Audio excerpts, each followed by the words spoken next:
Easy, people. So this one I'm going to call, I don't know, harmonic forever harmonically. I don't know, whatever. The first part I'm going to do with melodic steps because I'll be able to show it in really slowly. The second part I'm just going to do in real time because, again, life's too short. So for everybody who can't really get things in time or is uncomfortable playing things in real time, you'll be able to see how you can do it. And for anybody who's okay at playing things in real time or is willing to try and just play things in real time, because that's what these devices are for, playing. So for anybody who wants to do that, you'll be able to see how you can do that. And as soon as you get this, you'll probably never forget it and you'll probably always use it. I know this sounds all cryptic, but I'm telling you, you'll be well happy. You should definitely like and subscribe after this because I'm going to confidently say, I don't think anybody's done this. I don't think anybody's even looked and thought about this or showed it. I don't know why. Maybe it's all behind paywalls. I'm ranting, but I'm going to show you anyway. Right. So this is what I'm going to do. So the first thing, what you need to do is you need to go into the record settings, and you need to change this from single to multi. The reason why is if it's in single, the track always becomes a focus. As you can see, when I press record, the track focuses, the number of focusing lights. What we need to do is we need to have more than one track being active at the same time. And the only way to do that is by multi. And the difference between single and multi, just as a quick one, when you're in single, you can always move really fast using the record button, where you have to hold and then it gets the focus. And that's, I don't know, if you're doing something live, it's better to have it in single because you can just move quickly to whatever you need to do. And if you're performing and you're doing gigs, I would always say to single because it's just a quick way of getting to somewhere fast.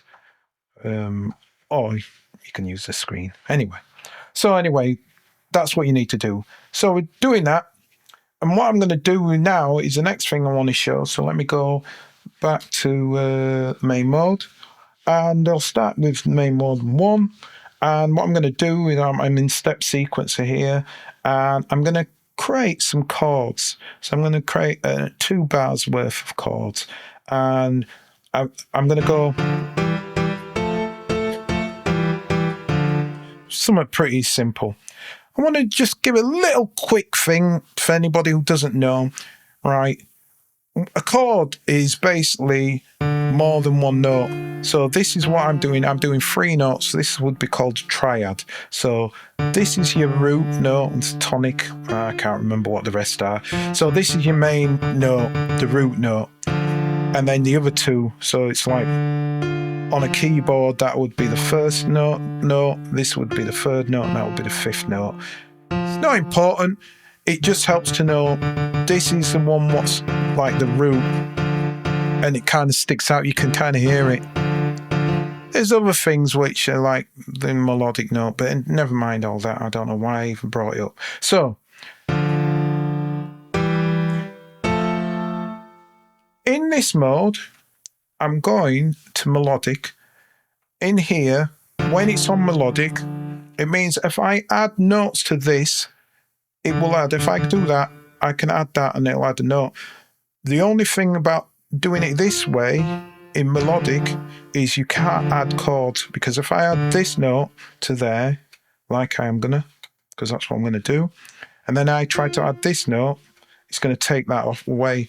So now that note's different. So that's not the right note. It's that note what I want. So what we need to do is we need to change from melodic to poly, because polyphonic, more than one. So now when I do this, that's one note, but if I go here, that's another, and that's another. How do we know that's true? Well, if I double tap in here, let me turn that down, I'm into the grid. And like I said, using the step sequence and the grid view and list are your best friends. Easy, just a quick segue to add this in. Another way you can add notes as well is because you can't add, even in poly, when you're using steps, you can't add the notes, even if I'm like, and for example, I'm in poly now. If I got poly, I have to do a note at a time. But what if I wanted to do a chord? So the way I can do that is I can press record, don't press play, go to list, make sure that I switch off auto advance because I don't want it to shift through. It's going to use the TC. It's not going to use the TC. It's not going to do anything. It's just going to do whatever you press. So I can go to grid, use my playhead to go through the timeline to wherever I want to place a chord. So da da, and then da. So I'm going to do the next one. I think it's there. And it doesn't matter if I get it wrong or right. So as long as I go back to list and I press the chord down, I can go back to grid. And I can look and, oh, yeah, I did that. That was right. That was in the right place. So I can go again and do the same thing. And then go over here. I think that's, I'm guessing at this. I think this feels like it's right. So go list. And then I can go back to grid. And I was wrong, but it's all right because it's all right to make mistakes. And then I can use the nudge to put myself back into the right position. So now this is right. So now I can take it out of list recording and play it back. So I just wanted to show that. So back to normal proceedings. So what I want to do is my thing is going to be. So 1, 2, 3, 4, 5. So know that it's 1, 2, 3, 4, 5. So let me add that in. 1, 2, 3, 4, 5. Right. 1, 2, 3, 4, 5. Should it be there? No, it is. It's right. 1, 2, 3, 4, 5. Right. Should I add a bit of swing to that? Oh, I did add. Right, cool. All right, so it's swingy. So let's start a beat then. I'll make a beat up for it to go to, so that we can have a bit more context. So we'll do the 4 to the floor. I've got that set. And snare. And skippy hi-hat. I don't know, skippy hi-hat. So. And then a bunch of just notes all over the place. So here.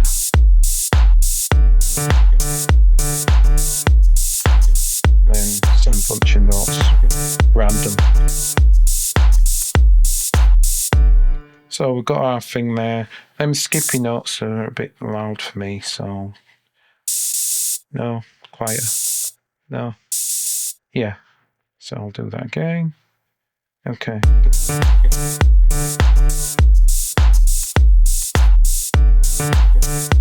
Yeah, that'll do for me. Right, so let's get back to the chords.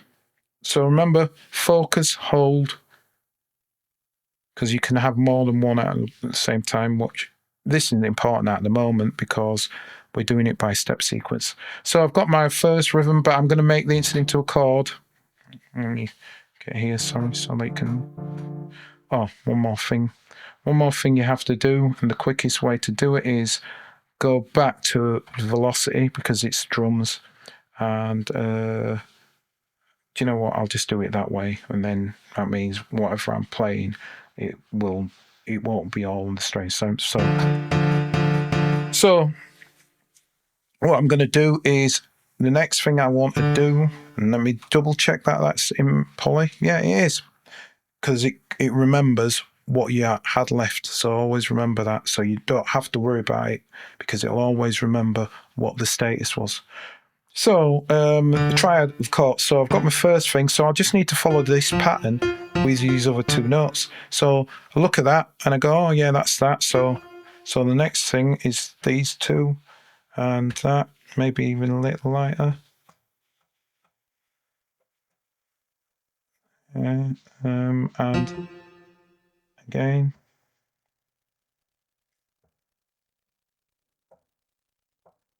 So now, and here's a thing that I'll show you. Right, we've got our triad, these 3 notes here. But what I can do, because these are all octaves, all of these are octaves on this grid. So I could add that in and make this root note just to thicken it up. So that could be nice. So maybe I'll just do 2, just because I'm just making this up as I go along, but we'll have that. Yeah.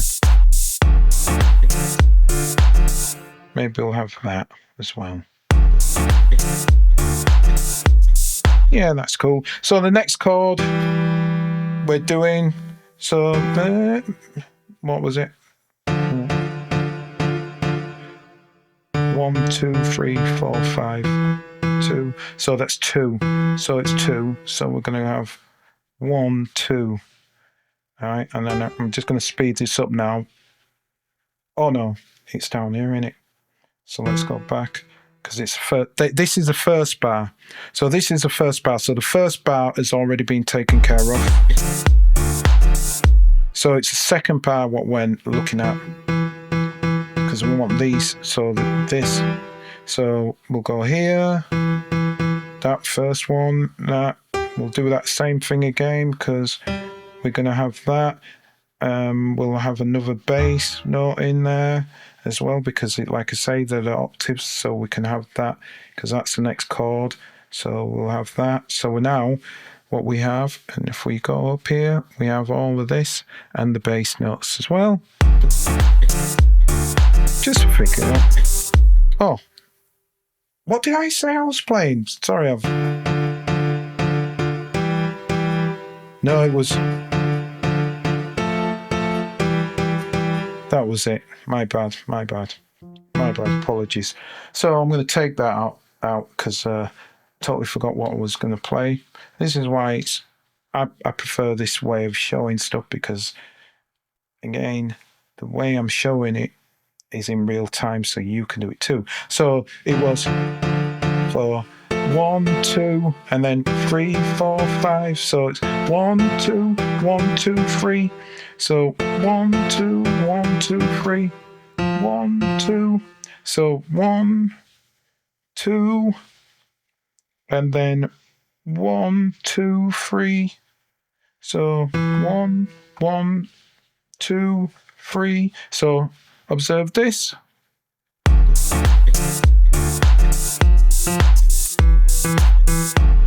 So we went da da, bass da da. So I did one thing wrong there.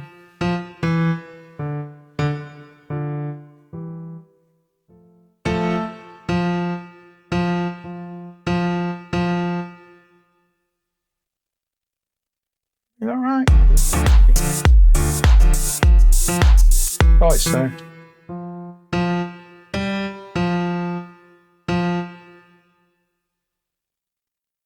Yeah. And we'll add the other chord in there. So we'll add the rest of these chords in. So that. Remember these? So, and the bass note, because I was going to use that. Remember, like I said, it's the root. So this is the octave. So we can use that, make that strong there as well. So that's 2.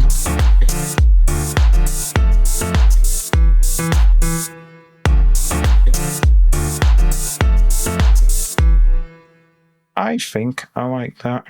Da da da da. I'm trying not to. I always do this. I always start to make things way too right. Anyway. Right, so we need that. So all we need to do, remember the chord? Like I say, the chord. So we just need to follow that. So the same, this note, it's 3 actually.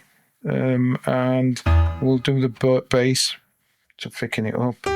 So that's the only one, and we've got it there. So I've got a whole thing.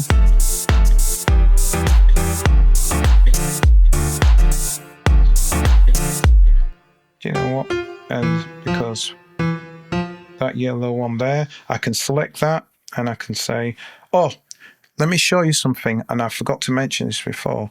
If you select a note and it selected all of these, if you select the pad note and you press select key, if you press the select key, if you hit this, it does an inverse.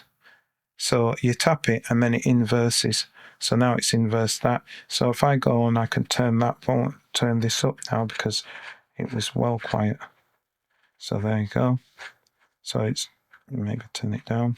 And then if I want to add a bit more musicality to it because I'm here already, I'll just humanize it and then take off the human timing because I don't want that. I just want the velocities to be a bit more changed up.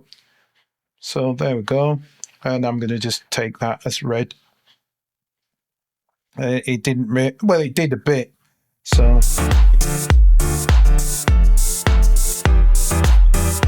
Cool. So what would happen now?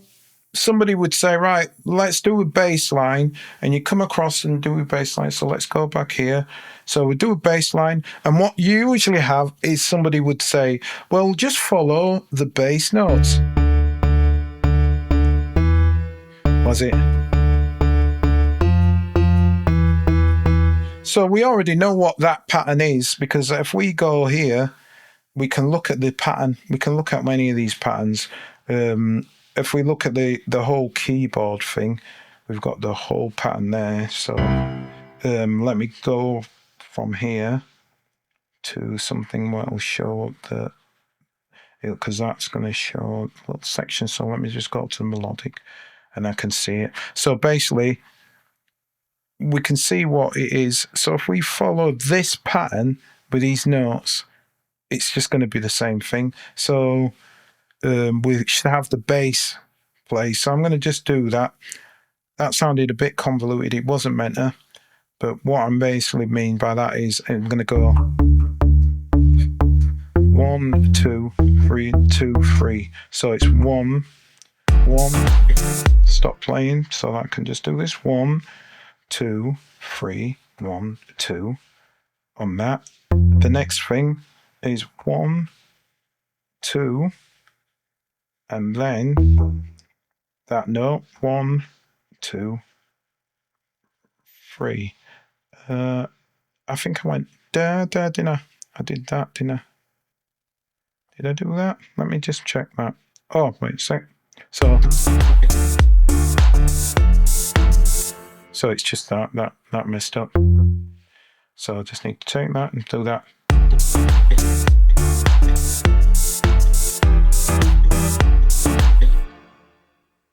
So that.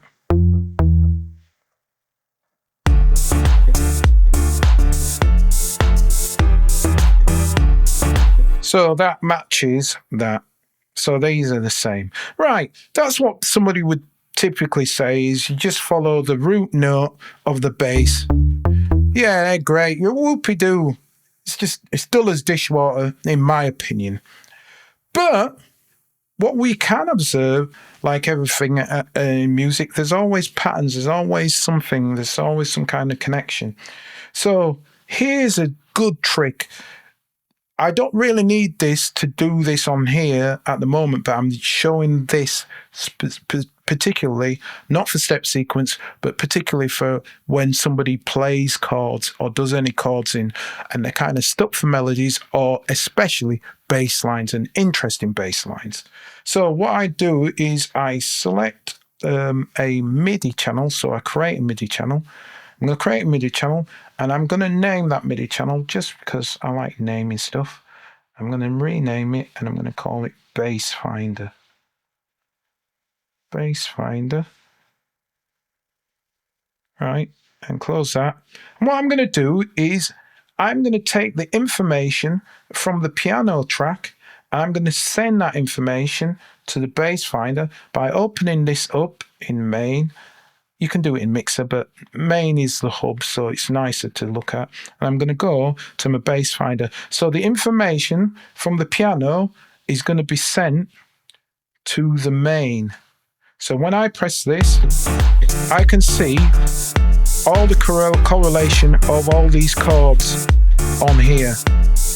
The light notes in green are what's actually played. The dark notes are where they are in octaves and can be played otherwise. Why is this information really good? Because it means I'm not sticking to the root note. I know now if I was to go back and we'll just go to Matrix to show this stuff. Go here. There's 4 notes in this chord. These notes play for the first bar. There's up to 4 notes. There's not just the root note, there's another 3 notes. Or 2, depending on how much you played. I've played kind of more than the triad there. So, well, with a root note. Anyway, whatever. So I can variate my bass line and that will be 100% correct. And why I say 100% correct is because it's not playing to the scale where this, like these chords work within what's called a scale. And it's basically, they'll work and they'll make sense to each other within inside a frame of notes. But you're doing better than that. You're saying they work together with inside themselves as notes collectively. So I know that looking at that first part, I'll be able to go and say 4 notes will work correctly with this. And if I look at this, I've got another 4 notes which are different, will work with that. And then at the end, there's another 4 notes will work with that. So now, because I'm sending that information of these chords out to this bass finder, I can see what they are. I can see them there. So what I can do is I can slow this down. If I can't say I can't really see how this makes sense, but I can see it slow, I can go, right, that's 2 lines there. So this stuff here is right, but look, there's no sound. So if you remember what we did is we created multi. We set it up to be multi. And what I can do is I've got a bass sound here which is playing. And what I can do is I can make the bass finder the focus, but I can arm my bass sound. So now what happens is I can hear what I'm playing, but I can see the correlation. So my first part of this is going to be these 2 lines here. So these and that. And just to speed this up, I'm going to play it in real time, but I'm going to show you how you can do it. If you're not quite sure how you would do something, you can play it really slow. So now I'm going to go to a new track and I'm going to have another variation, which I'm going to record in real time. So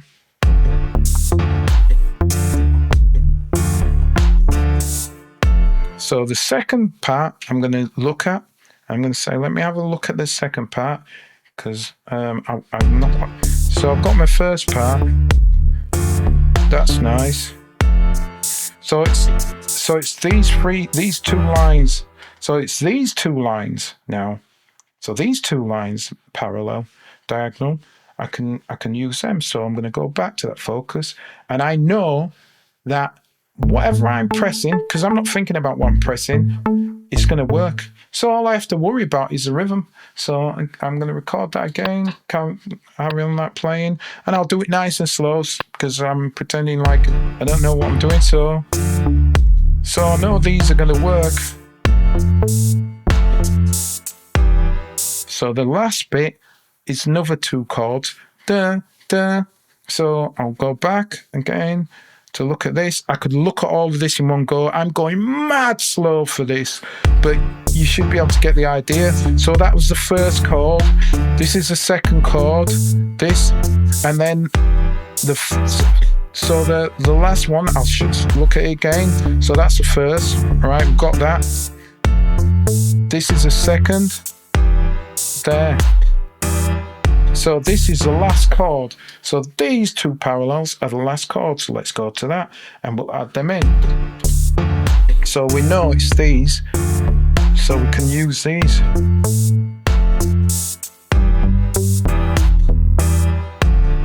So there we go. So now I've got my new bass line, and I can compare and contrast.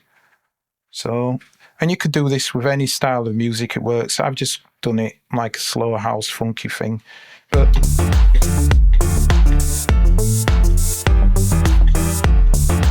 so I know I could drop stuff out if it's too busy.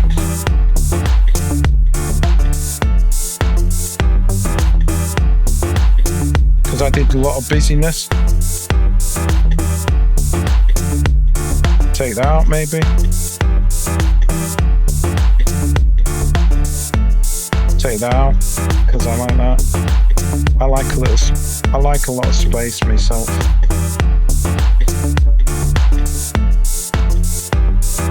So I'll tell you what I'm gonna say. I'm gonna say I like that, but I want to change this note here, and I want to make it an octave lower. So I can go into clip, selected that, and then if I keep my finger on shift and I go to list, I tap the root note. And I can make this root note. It was already selected, but you need to tap that root note, and then I can just bring it down. So now it's an octave down. So that's an octave shift, just in case I didn't mention that. So now I've got two types of bass line. Let me go for a third, just one last one. Hopefully I'm not taking too long here. So I'm going to go and I'm going to just do one more bass note here. I know what they are. It's that, and then it's, so it's, no, it was, and then, because yeah, that's how it works in parallel. So do it again. So.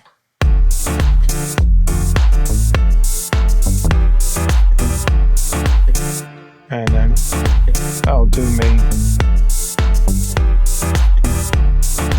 But now, because I can see the correlation, I know the last bit of the chord is this. So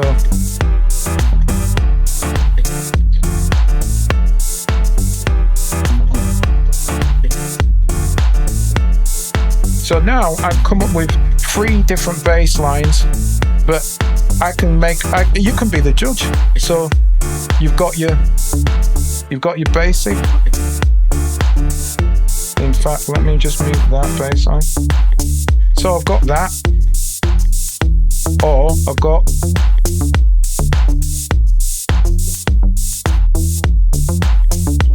got a bit more.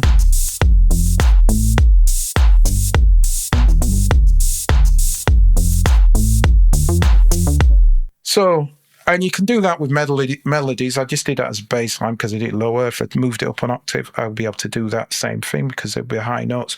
So hopefully that's been helpful. I personally think this is ace because it means you can come up with bass lines that are always going to work. You're going to be able to come up with melodies that are always going to work against chords. Not sort of work, maybe the kind of, they'll 100% work. So till next time, as always, peace.